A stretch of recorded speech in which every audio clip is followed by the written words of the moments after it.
Hello everyone, how are you? আশা করি সবাই ভালো আছো। তো আজকে আমরা আলোচনা করব কিভাবে সিএম ক্যালকুলেশন করা যায়। তোমরা হয়তো সিএম সম্বন্ধে জানো, বাট আমি এখানে একটু আলোচনা করে নেই। আচ্ছা, আগে দেখে নেই আজকের এজেন্ডাগুলো। আজকে আমরা আলোচনা করব যে সিএম কি এবং সিএম ক্যালকুলেশনের দুইটা মেথড বা দুইটা অপশন আমরা আলোচনা করব। Okay, what is CM? CM হচ্ছে একটা অ্যাব্রিভিয়েশন। অ্যাব্রিভিয়েশনটা কার? Cost of manufacturing or cost of মেকিংকে সংক্ষেপে সিএম বলা হয়। আচ্ছা, সিএমটা মূলত কি? মূলত হচ্ছে গার্মেন্টস ইন্ডাস্ট্রিতে একটা গার্মেন্টস প্রডিউস করতে কতটুক খরচ হয় বা কতটুক কস্ট ইনকার্ড হয়, সেটাই হচ্ছে সিএম বা cost of manufacturing. Okay, so আমরা আহ, প্রথমে কনভেনশনাল মেথডে সিএম কিভাবে ক্যালকুলেশন করা হয় সেটা দেখব। এবং যারা স্টুডেন্ট, তোমরা যারা পরীক্ষা দিবে বা স্টাডি পারপাসে এটা শিখবে, তাদের জন্য এই মেথডটা খুবই প্রয়োজন, কারণ পরীক্ষাতে এটা আসে। তো আমরা একটু দেখে নেই। আর আমি এখানে কিছু এক্সাম্পল দিছি আর কি, যে একটা ম্যাথ দিয়ে আমরা এটা আলোচনা করব, যাতে জিনিসটা ইজি হয় তোমাদের জন্য। ওকে, আমরা একটু কোয়েশ্চেনটা পড়ি। তো let's consider factory name ABC intimates, মানে এবিসি ইন্টিমেট নামের একটা ফ্যাক্টরিকে কনসিডার করলাম।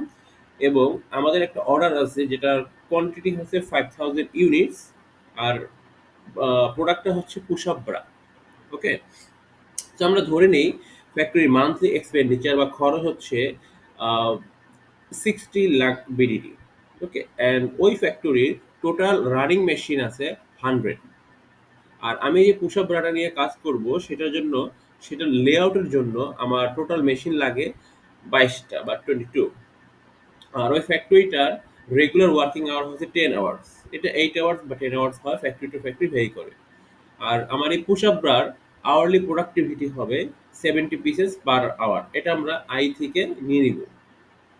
আর ফ্যাক্টরিটা আমি যেই মাসের জন্য এটা ক্যালকুলেশন করব, সেই মাসে আমাদের টোটাল ওয়ার্কিং ডেজ হচ্ছে 26 বা 26 দিন। ঠিক আছে, তাহলে চলো আমরা সিএমটা ক্যালকুলেশন করি। আমরা এখানে সিএম ক্যালকুলেশন করব 1 পিসের, 1 ডজন বা 12টার, এবং 5000 ইউনিটস। ওকে, আচ্ছা, আমি এখানে একটা নোট দিয়ে দিছি যে মান্থলি এক্সপেন্ডিচার বলতে কি বোঝায়। মান্থলি এক্সপেন্ডিচার বলতে শুধু যে ওয়ার্কারের স্যালারি বোঝায় তা না কিন্তু। মান্থলি এক্সপেন্ডিচার বলতে একটা ফ্যাক্টরি রেন্ট, তারপর কমার্শিয়াল কস্ট, বিভিন্ন ডকুমেন্টেশন, এলসি ইত্যাদি ইত্যাদি, এগুলোর কস্ট, ইউটিলিটি বিল, যেমন হচ্ছে ইলেকট্রিসিটি বিল বা গ্যাস বিল ইত্যাদি। ঠিক আছে, ট্রান্সপোর্টেশন কস্ট, যেমন হচ্ছে গিয়ে গুডসকে শিপমেন্ট করানো, গুডস ইন হাউস করা ইত্যাদির জন্য যে ট্রান্সপোর্ট বিলটা হয় সেটা। এছাড়া হচ্ছে ওয়ার্কার ওয়েজেস বা ওয়ার্কারের যে বেতন দিতে হয় সেটা। এই সব কিছু মিলিয়ে হয় মান্থলি এক্সপেন্ডিচার। চলে আসলাম আমরা স্টেপ বাই স্টেপ সিএম ক্যালকুলেশনে। আমরা ওয়ান বাই ওয়ান দেখব। সো প্রথমে আমরা কি করব? প্রথমে হচ্ছে আমরা ডেইলি ফ্যাক্টরি এক্সপেন্ডিচার বের করব। ঠিক আছে, যেহেতু আমাদের কাছে মান্থলি এক্সপেন্ডিচারটা আছে, তাই আমরা ডেইলি ফ্যাক্টরি এক্সপেন্ডিচারটা বের করব। সেটা কিভাবে দেখি? সো সূত্রটা হচ্ছে monthly expenditure of the factory divided by total working days of the following month. সহজ হিসাব, এটা কোনো জটিল ক্যালকুলেশন না। আমার এক মাসের খরচটা দেওয়া আছে, আমার এক মাসে টোটাল ওয়ার্কিং ডে আছে 26 দিন। এই জায়গাটাতে ভুল করা যাবে না, 30 দিয়ে ভাগ করা যাবে না। এটা হচ্ছে ফর্মুলা। আমার টোটাল যে মান্থলি এক্সপেন্ডিচার সেটাকে আমি 26 দিয়ে ভাগ করলাম। ভাগ করার পরে আসলে হচ্ছে আমার একদিনের একটা খরচ, অর্থাৎ ডেইলি ফ্যাক্টরি এক্সপেন্ডিচার চলে আসলো। ওকে, সো এবার ডেইলি এক্সপেন্ডিচার যেহেতু চলে আসলো, তো আমার হোল ফ্যাক্টরির মেশিন হচ্ছে 100। তাহলে আমার 100টা মেশিনের জন্য হচ্ছে সেই খরচটা আমাকে বের করতে হবে, একটা মেশিনের খরচ। সো একটা মেশিনের খরচ আমি কিভাবে বের করবো?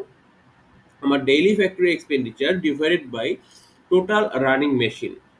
সো তাহলে আমার টোটাল রানিং মেশিন হচ্ছে 100। সো 100 দিয়ে যদি আমি ডেইলি ফ্যাক্টরি এক্সপেন্ডিচারকে ভাগ দিই, তাহলে আমি একটা মেশিনের এক্সপেন্স বের করতে পারবো আর কি। তো এখানে 2360 বিডিটি হচ্ছে একটা মেশিনের পেছনে যে এক্সপেন্স ওই ফ্যাক্টরি, সেটা বের হলো।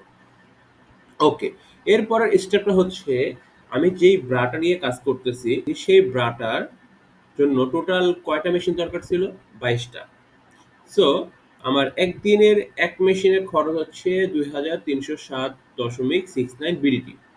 এটাকে আমি 22 দিয়ে যদি গুণ করি বা মাল্টিপ্লিকেশন করি, তাহলে আমার ওই একটা প্রোডাকশন লাইনের খরচ বের হয়ে গেল 50,769.23 বিডিটি।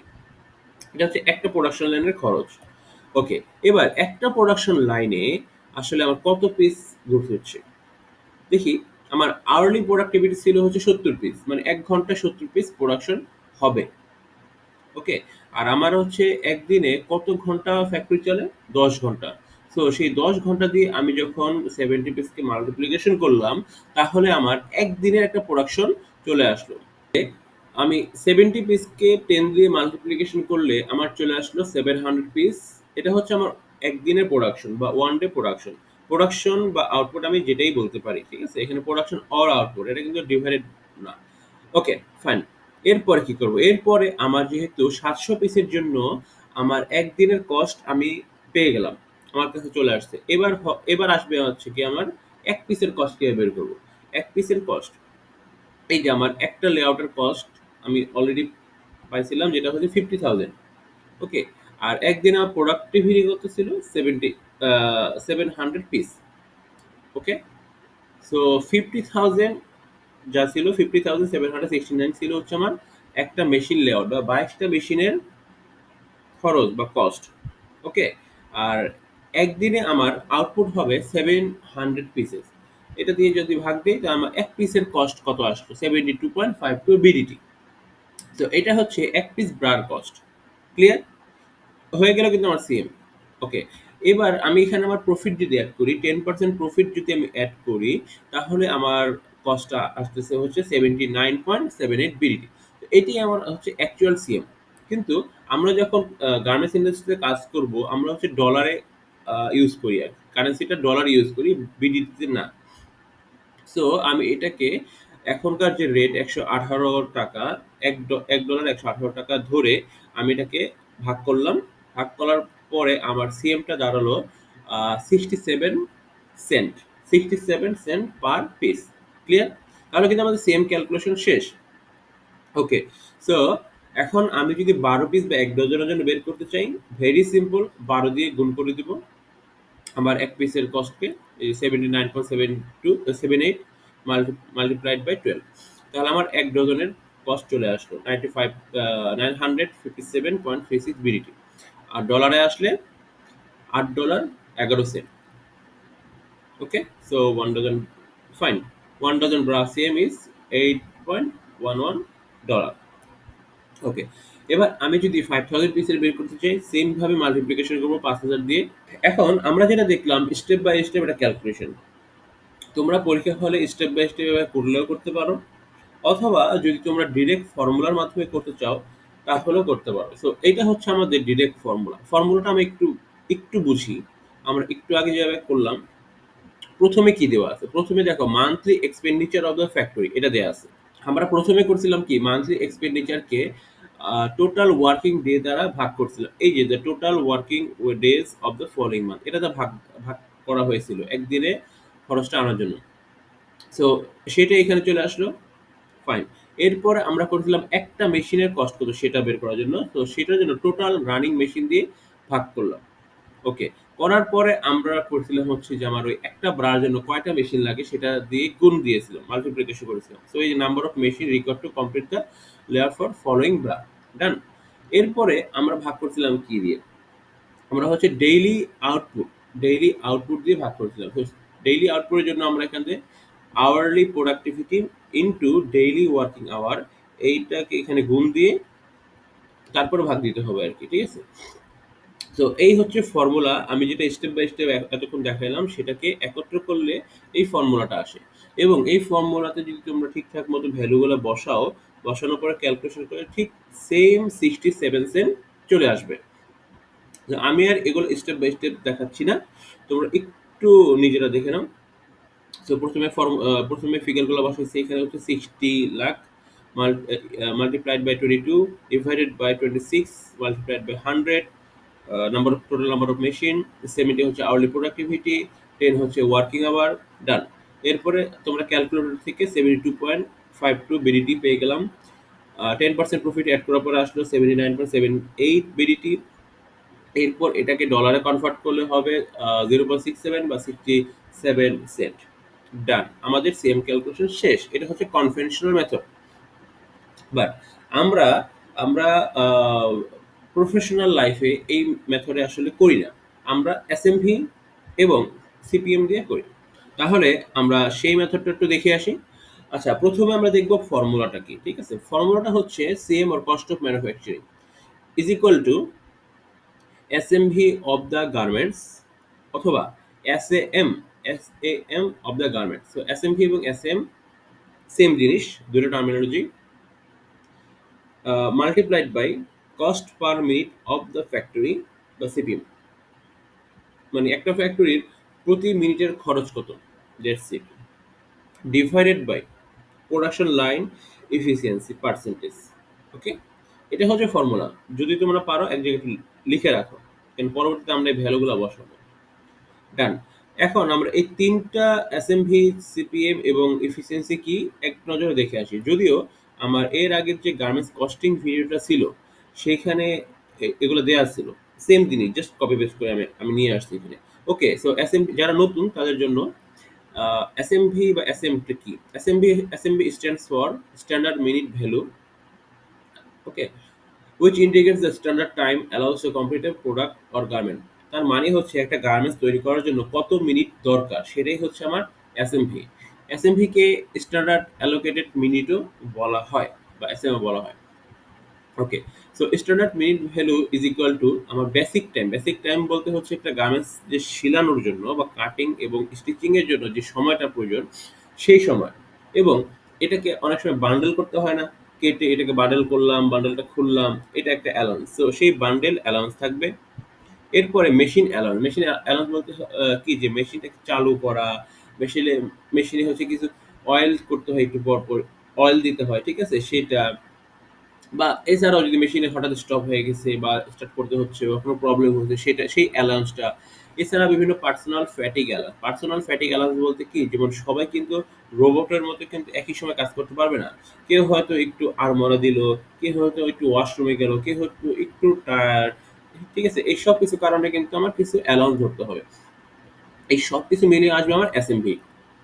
এরপরে কস্ট পার মিনিট বা কস্ট পার মিনিট হচ্ছে আমার একটা ফ্যাক্টরির প্রতি মিনিটে কতটুকু খরচ হচ্ছে ফ্যাক্টরিটিকে রান করার জন্য, সেটাই হচ্ছে আমার কস্ট পার মিনিট।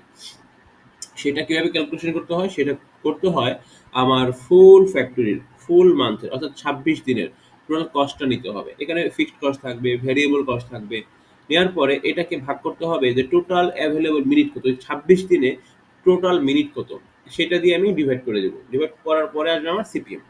সিপিএম কিন্তু আমরা 100% ইফিসিয়েন্সিতে, এটা হচ্ছে ফর্মুলা, থিওরিটিক্যাল ফর্মুলা, কিন্তু প্র্যাকটিক্যালি এটা কিন্তু আমার 100% থাকবে না, হয়তো বা 65% বা 40% যেরকম হয় সেটা হবে। ইফিসিয়েন্সিটা কি? ইফিসিয়েন্সিটা হচ্ছে, দেখো 26 দিনে আমার টোটাল মিনিট আমি তো হচ্ছে ক্যালকুলেটরে মাল্টিপ্লিকেশন করলে যে করব একই আসবে, ঠিক আছে। সো কিন্তু আমাকে এই টোটাল যে মিনিটটা আমি পাচ্ছি, এই ফুল টাইমটা কি আমার কাজ হচ্ছে। ধরি 26 দিনে আমার টোটাল মিনিট আসতেছে হচ্ছে 15,600 মিনিট, এর বেশি তো হবে না, তাই না? ওকে, এখন এই 15,600 মিনিটে কি আমার অপারেটররা কাজ করতেছে? না। কোনো অপারেটর হয়তো বা কাজ করতে গিয়ে ভুল করতেছে, স্লো হয়ে যাচ্ছে, অন্যান্য কিছুতে হচ্ছে গিয়ে সময় নষ্ট করে ফেলতেছে, তাই না? তো ধরলাম আমার এই 15,600 যে মিনিট, এটার মাত্র 60% তারা হচ্ছে কাজে লাগাতে পারতেছে, অর্থাৎ হয়তো বা 9,000 বা 10,000 মিনিট তারা কাজ করতে পারতেছে, বাকি 4-5 হাজার মিনিট হচ্ছে তারা নষ্ট করে ফেলতেছে, ঠিক আছে। এবং এটা নেচার, যেহেতু মানুষ কাজ করতেছে, রোবট হলে হয়তো বা 15,600 মিনিট কাজ করতে পারতো, বা যেহেতু মানুষ, তো সেখানে কিছুটা টলারেন্স থাকে। তো তারপরও আমরা হচ্ছে যে যত বেশি কাজ করতে পারে, অর্থাৎ যে ফ্যাক্টরির অপারেটর যত বেশি কাজ করতে পারে, সেটাই তার এফিসিয়েন্সি পার্সেন্টেজ। সো সূত্রটা হচ্ছে total minute produced by an operator, মানে যে যতটুকু মিনিট সে কাজে লাগাইলো, divided by total minute attended by operator, মানে অপারেটরকে আমি টোটাল কতটুকু সময় দিলাম, বিকজ সেই অপারেটরের জন্য আমার ফ্যাক্টরিটা খোলা রাখতে হচ্ছে, তারপর হচ্ছে আমার ইলেকট্রিসিটি ইউজ করতে হচ্ছে, ঠিক আছে। সো কত মিনিট আমি তাকে দিলাম। তো এটাকে ডিভাইড করার পর যা আসবে একে 100 দিয়ে মাল্টিপ্লিকেশন করলেই আমার চলে আসলো এফিসিয়েন্সি পার্সেন্টেজ। এবার চলে আসি আমরা আমাদের সেম ক্যালকুলেশনে। আমরা সেম ভাবে এখানেও একটা ম্যাথের মাধ্যমে ক্যালকুলেশনটা করব। সো সেম ভাবে এখানে আমি একটা ফ্যাক্টরির নাম দিয়েছি এবিসি ইন্টিমেটস, প্রোডাক্টটাও সেম পুশ আপ ব্রা, আর order quantity 5000 units. Okay, so এখানে মান্থলি এক্সপেন্ডিচার ধরলাম আমি 67 million. Okay, total running machine 100 ধরলাম। আর টোটাল এখানে লাগবে কি, আমার টোটাল অপারেটর লাগবে 1000 অপারেটর আছে আমার একটা ফ্যাক্টরিতে, এভাবে ধরে নিলাম। পুশ আপ ব্রার জন্য আমার 22টা মেশিন লাগবে। Daily working hour 10 hours same. Hourly productivity 70 piece per hour, এটাও same. Total working days of the following month, এটা 26 দিন ধরলাম, এটা সেম। আর এক্সট্রা এখানে ধরলাম গার্মেন্টসের এসএমভি বা এসএম, যেটা 30 মিনিটস। আর প্রোডাকশন লাইন এফিসিয়েন্সি 65%। তো এগুলো additional. Let's calculate cost of manufacturing. চলো, ওকে, ডান। সো প্রথমে আমাদের বের করতে হবে total available minutes in the month. এক মাসে টোটাল অ্যাভেলেবল মিনিট কত আছে। সিম্পল, আমাদের টোটাল ওয়ার্কিং ডেজ হচ্ছে 26 দিন। আর ওয়ার্কিং আওয়ার্স হচ্ছে আমার প্রতিদিনের 10 আওয়ার্স। আর ঘন্টাকে মিনিটে নিতে হলে 60 দিয়ে গুণ দিতে হয়, 60 দিয়ে মাল্টিপ্লিকেশন করলাম। সো আমার চলে আসলো 15,600 মিনিট। আর আমার তো অপারেটর আছে কত, 1000। সো 1000 অপারেটরের জন্য এটা গুণ হবে নাকি। So operator minutes, so operator মিনিটসটা বের করবো কি হবে, number of operator multiplied by total available minutes in the month. So 1000 multiplied by 15,600 minutes. তাহলে এখানে যেটা আসলো 15 মিলিয়ন মিনিটস, এটাই হচ্ছে আমার অ্যাকচুয়াল অপারেটরের মিনিটস আমার ফ্যাক্টরি। এটা তো ভ্যারি করবে, এটা ভ্যারি করবে হচ্ছে আমার নাম্বার অফ অপারেটর বেশি হলে আমার মিনিট বেশি, অপারেটর কম হলে মিনিট কম। That's it. এরপরে আমরা কি বের করবো, এরপরে বের করবো আমরা সিপিএম বা cost per minute. So monthly overall expenditure তো আমি জানি 67 মিলিয়ন বিডিটি। আর অপারেটর মিনিটস কত, 15.6 মিলিয়ন মিনিট। সো এইটা দিয়ে আমি যদি ভাগ করি, আমি খরচটাকে যদি মিনিট দিয়ে ভাগ করি, তাহলে আমার 1 মিনিটের খরচ কত সেটা আসলো, সেটা কত, 4 টাকা 29 পয়সা বিডিটি। এটা হচ্ছে 1 মিনিটের খরচ। আর এটাকে যদি আমি আমি ডলারে কনভার্ট করি, তাহলে আসলে কত, 0.036 ডলার। ফাইন। তো এইবার আমরা চলে যাচ্ছি আমাদের মূল ফর্মুলাতে, যেটা হচ্ছে সিএম ফর্মুলা। আমার সিএম এ কি ছিল, প্রথমে ছিল হচ্ছে কি গার্মেন্টসের এসএমভি বা এসএম। সো সেটা সেটা হচ্ছে 13। আর এইমাত্র আমরা পাইলাম হচ্ছে সিপিএম 0.036। ওকে, সেটা গুণ দিলাম, ডিভাইডেড বাই আমার হচ্ছে প্রোডাকশন লাইন এফিসিয়েন্সি 65%। এটাতে ভাগ দেওয়ার পরে আমার এক পিসের সিএম আসলো কত, 72 সেন্ট। 72 Saint per piece. তো এটাই হচ্ছে আমার সিএম। সহজ না সূত্রটা। তো তোমাকে জানতে হবে হচ্ছে একটা গার্মেন্টসের সিএম, সরি গার্মেন্টসের এসএমভি আর সিপিএম। এটা আসলে কি আমরা এখন ক্যালকুলেশন করে বের করলাম। নর্মালি ফ্যাক্টরি টু ফ্যাক্টরি এটা একটা ফিক্সড একটা ভ্যালু থাকে, এটা তোমাদেরকে দিয়ে দিবে। যেমন হচ্ছে 4 সেন্ট, 8 সেন্ট, 6 সেন্ট, এভাবে করে সিপিএমটা বলা থাকে। জাস্ট তোমাদের জানতে হবে আই থেকে প্রোডাক্ট টু প্রোডাক্ট অ্যাসেম্বলিটা ডিফারেন্ট হয়। সো সেই অ্যাসেম্বলিটা জানতে হবে, অ্যাসেম্বলির সঙ্গে এই সিপিএমটা গুণ দেওয়ার পরে ওই ফ্যাক্টরির রেগুলার যেই এফিসিয়েন্সি পার্সেন্টেজ সেটা দিয়ে ভাগ দিয়ে দিতে হবে। ভাগ দিলেই আমার চলে আসবে সেম। Very easy. ওকে, এবার যদি এটাকে আমি ডজনে নিতে চাই, তাহলে 12 দিয়ে গুণ দিব। ওকে, থ্যাংকস ফর ওয়াচিং। তো আশা করি ভিডিওটি ভালো লেগেছে এবং কিছু না কিছু হেল্প হবে, আই বিলিভ। অবশ্যই আমার চ্যানেলটা সাবস্ক্রাইব করে দিবা যারা নতুন নতুন নতুন ভিডিও দেখতেছে, বিকজ আমি মার্চেন্ডাইজিং রিলেটেড বিভিন্ন ধরনের ভিডিও করে থাকি। ওকে, ওকে, থ্যাংকস অ্যাগেন।